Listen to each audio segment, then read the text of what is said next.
আসসালামু আলাইকুম। প্রিয় ষষ্ঠ শ্রেণীর শিক্ষার্থীরা, তোমরা রিসেন্টলি অর্ধবার্ষিক পরীক্ষা আসলে শেষ করেছো। তো প্রিয় শিক্ষার্থীরা, আমরা তোমাদের জন্য শুরু করছি বার্ষিক পরীক্ষার সিলেবাস ভিত্তিক পড়াশোনা। তো তারই ধারাবাহিকতা আলোকে আমাদের যে নতুন বইটি রিভাইজড ফর দ্য ইয়ার 2026 26 সালের যে ইংরেজি বইটা, সেখানকার স্পেস ট্রাভেল অর্থাৎ লেসন 22 যে wonders of the world part 2 এর যে প্যাসেজটা, এটা দ্বিতীয় অংশ, সেটি হচ্ছে স্পেস ট্রাভেল, মহাকাশ ভ্রমণ। জাস্ট 100 ইয়ার্স এগো, মাত্র 100 বছর আগে, পিপল ড্রিমড, মানুষ স্বপ্ন দেখত, of having wings like birds to fly high in the sky.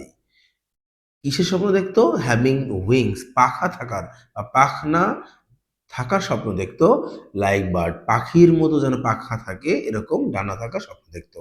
To fly, কি জন্য? উড়তে স্বপ্ন দেখতো, হাই ইন দ্য স্কাই, উঁচু আকাশে যেন উঠতে পারে, সেজন্য পাখির মতো মানুষের ডানা থাকে, এইটার স্বপ্ন মানুষ দেখতো মাত্র কয়েক শত বছর আগে। The dream came true. দেখো প্রিয় শিক্ষার্থী, জানো যে কেম ট্রু বা কাম ট্রু মানে সত্যে পরিণত হওয়া, বাস্তবে চলে আসা। তো দ্যাট ড্রিম, সেই স্বপ্ন, কেম ট্রু, সত্য হয়েছে বা সত্য হলো, when the Wright brothers, যখন right brothers built the first aeroplane that could fly, প্রথমবার যখন রাইট ব্রাদার্স কি করেছে? বিমান, উড়োজাহাজ তৈরি করেছে, দ্যাট কুড ফ্লাই, যেটা উঠতে পারত। Now people can travel mass faster, মানুষ এখন ভ্রমণ করতে পারে অনেক দ্রুত, অ্যান্ড হায়ার দ্যান বার্ডস, এমনকি পাখির থেকেও দ্রুত ভ্রমণ করতে পারে। Not only do we travel from one country to another, not only but also, তারা বোঝায় এটাও না ওটাও। খেয়াল করো, not only do we travel, আমরা শুধু ভ্রমণই করি না, from one country to another country, এক দেশ থেকে আর এক দেশে, বাট উই হ্যাভ অলসো, বরং আমরা এটাও করি, we have invented space craft, আমরা কি করেছি? ইনভেন্ট মানে আবিষ্কার করেছি, স্পেস ক্রাফট মানে মহাকাশযান, দ্যাট ক্যান ট্রাভেল, যেটা ভ্রমণ করতে পারে, from one planet to another, একটা গ্রহ থেকে, প্ল্যানেট মানে গ্রহ, আর ওয়ান প্ল্যানেট টু অ্যানাদার মানে কি, একটা গ্রহ থেকে আর একটা গ্রহে ভ্রমণ করতে পারে। Humans have set foot on the moon, মানুষ হ্যাভ সেট ফুট মানে পায়ে, চাঁদে পা রাখা, মানুষ চাঁদে পা রেখেছে, and are even exploring Mars, even মানে এমনকি, এক্সপ্লোরিং মানে অনুসন্ধান করছে, মার্স মানে মঙ্গল গ্রহ।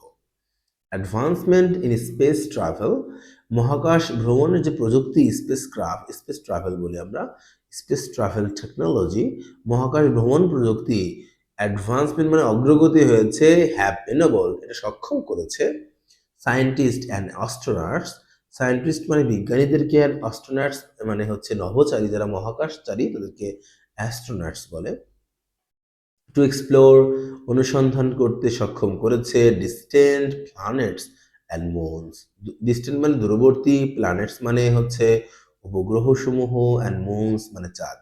অর্থাৎ স্পেস ট্রাভেল টেকনোলজির যে অগ্রগতি, এটি বিজ্ঞানী এবং নভোচারীদের দূরবর্তী গ্রহ এবং চাঁদ কি করেছে? উপগ্রহগুলো অনুসন্ধান করতে সক্ষম করেছে। হু নোস, কে জানে, মেবি ওয়ান ডে, এমনকি একদিন, we will be able to spend a vacation, we will be able মানে আমরা সক্ষম হব, টু স্পেন্ড ব্যয় করতে, এ ভ্যাকেশন একটা ছুটির, অন আ প্ল্যানেট কোনো একটা গ্রহে, ইন আ ডিফারেন্ট গ্যালাক্সি, ভিন্ন কোনো ছায়াপথের একটা উপগ্রহে আমরা ছুটি কাটাতে সক্ষম হব।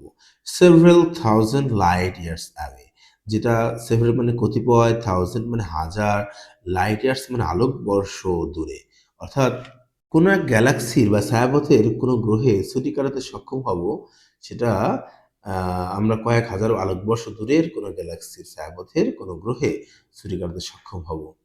এটা একসময় হয়তো অসম্ভব, এটাই আসলে লেখক বোঝানোর চেষ্টা করেছেন।